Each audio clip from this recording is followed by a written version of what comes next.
দেখো এখানে কিছু 4 নম্বরের প্রশ্ন। ছাপা বইয়ের সঙ্গে শিক্ষা বিস্তারের সম্পর্ক বিশ্লেষণ করো। 2017, 19, 22 তিনটে সালেই এসেছে। কারিগরি শিক্ষার বিকাশে বাংলায় বেঙ্গল টেকনিক্যাল ইনস্টিটিউটের কী ভূমিকা ছিল? 2018-তে এসেছে। বাংলায় মুদ্রণ শিল্পের বিকাশে গঙ্গা কিশোর ভট্টাচার্যের কীরূপ অবদান ছিল? 2022-এ এসেছে। 4 নম্বরে বলছি, হ্যাঁ। শ্রীরামপুর মিশন প্রেস কিভাবে একটি অগ্রণী মুদ্রণ প্রতিষ্ঠানে পরিণত হলো? 18-তে। বাংলায় বিজ্ঞান চর্চার বিকাশে ডক্টর মহেন্দ্রলাল সরকারের কীরূপ অবদান ছিল? 2019-এ। বাংলার ছাপাখানার বিকাশে উপেন্দ্র কিশোর রায়চৌধুরীর ভূমিকার মূল্যায়ন করো। রবীন্দ্রনাথ ঠাকুরের শিক্ষা ভাবনার সমালোচনামূলক আলোচনা করো। 2023-এ এসেছে। তো দেখা গেছে যে 2017-র প্রশ্ন 24-এ রিপিট হয়েছে, সুতরাং 18-র প্রশ্ন যে 25-এ রিপিট হতে পারে সেটা হতেই পারে। তো এই প্রশ্নগুলো তোমরা ভালোভাবে তৈরি করবে 4-এর জন্য। এবং আরেকটা বিষয় তোমাদের দৃষ্টি আকর্ষণ করব, এখানে দেখো রবীন্দ্রনাথ ঠাকুরের শিক্ষা ভাবনার সমালোচনামূলক আলোচনা করো 4-এ এসেছে।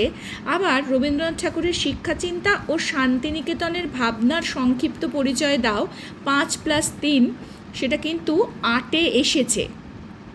ঠিক আছে, তো সেই হিসেবে তোমরা কিন্তু 4-এর মতো লেখার জন্য প্রশ্নের উত্তর তৈরি করে রাখবে। আবার 8-এর ক্ষেত্রে কি কতটা লিখতে হচ্ছে, যদিও এখানে শান্তিনিকেতনের প্রসঙ্গটা উল্লেখ করেই দেওয়া হয়েছে, তবে রবীন্দ্রনাথ ঠাকুরের শিক্ষা ভাবনার আলোচনা করতে গেলে শান্তিনিকেতনের প্রসঙ্গ কিন্তু ছোট করে হলেও লিখতে হবে 4 নম্বরের ক্ষেত্রে।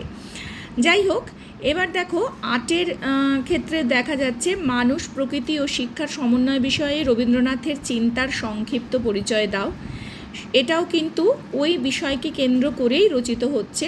রবীন্দ্রনাথ ঠাকুরের যে বিশ্ব মানবতা বোধ, তার মধ্যে যে আঞ্চলিকতা, প্রাদেশিকতার কোনো রকম সংকীর্ণতা ছিল না, তার যে মানে তিনি যে আন্তর্জাতিকতায় বিশ্বাস করতেন এবং প্রাচ্য পাশ্চাত্য উভয়কে নিয়ে তিনি একটি শিক্ষা চেতনার একটা সৃষ্টি করেছিলেন আমাদের দেশে, তার যে ভাবনা এবং যারই প্রতিফলন আমরা দেখতে পাই তার বিশ্বভারতী বিশ্ববিদ্যালয়, সেই প্রসঙ্গই কিন্তু এখানে লিখতে হবে। এবং তিনি সেই শিক্ষার ক্ষেত্রে যে প্রকৃতিকে কতটা গুরুত্ব দিতেন, সেই বৈদিক যুগের সেই আশ্রমে যেরকম ছাত্রছাত্রীরা শিক্ষা গ্রহণ করতেন, আজও যদি শান্তিনিকেতনে যাও সেখানে দেখবে যে পাঠভবনের ছাত্রছাত্রীরা কিন্তু প্রকৃতির মধ্যে তারা পড়াশুনো করে, 4 দেওয়ালের মধ্যে বন্দি অবস্থায় তারা পড়াশুনো করে না। অর্থাৎ মানুষ এবং প্রকৃতি এবং শিক্ষা, এই তিনটের যে সংমিশ্রণে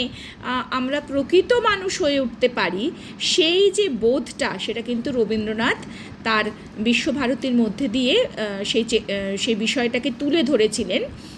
মানে সেটার একেবারে যাকে বলে পরীক্ষামূলক একটা তার যে তিনি মানে বাস্তব রূপ দিয়েছিলেন, যেটা সম্ভব, সেটাই হচ্ছে তার বিশ্বভারতী বিশ্ববিদ্যালয় বা শান্তিনিকেতন।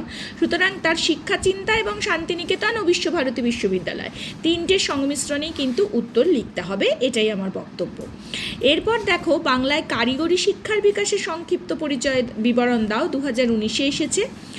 আর হ্যালহেডের grammar of the Bengal language গ্রন্থটি গুরুত্বপূর্ণ কেন? এবং এটাকে নিয়ে তো 8 নম্বর লেখা সম্ভব নয়, সেই জন্য এখানে 5 দেওয়া হয়েছে। এবং বাংলার ছাপাখানার বিকাশে চার্লস উইলকিন্সের ভূমিকা বিশ্লেষণ করো, 3 দেওয়া হয়েছে। সুতরাং তোমাদের কিন্তু প্রশ্নের উত্তর মানে কতটা নম্বরের প্রশ্নের উত্তর চাওয়া হয়েছে সেটা বুঝে উত্তরটাকে লিখতে হবে, না হলে কিন্তু তোমরা একটা প্রশ্নের উত্তর সঠিক মানে পরিমাপে লিখে আরেকটা হয়তো কম বেশি হয়ে গেল, সেইটা মাথায় রাখবে। বাংলায় ছাপাখানার ব্যবসায়িক উদ্যোগ সমূহের একটি সংক্ষিপ্ত বিবরণ দাও। এটাও কিন্তু 23 সালে এসেছে, সুতরাং এই প্রশ্নটা 25 সালের জন্য অবশ্যই গুরুত্বপূর্ণ। ভিডিওটা ভালো লাগলে একটা লাইক দিও।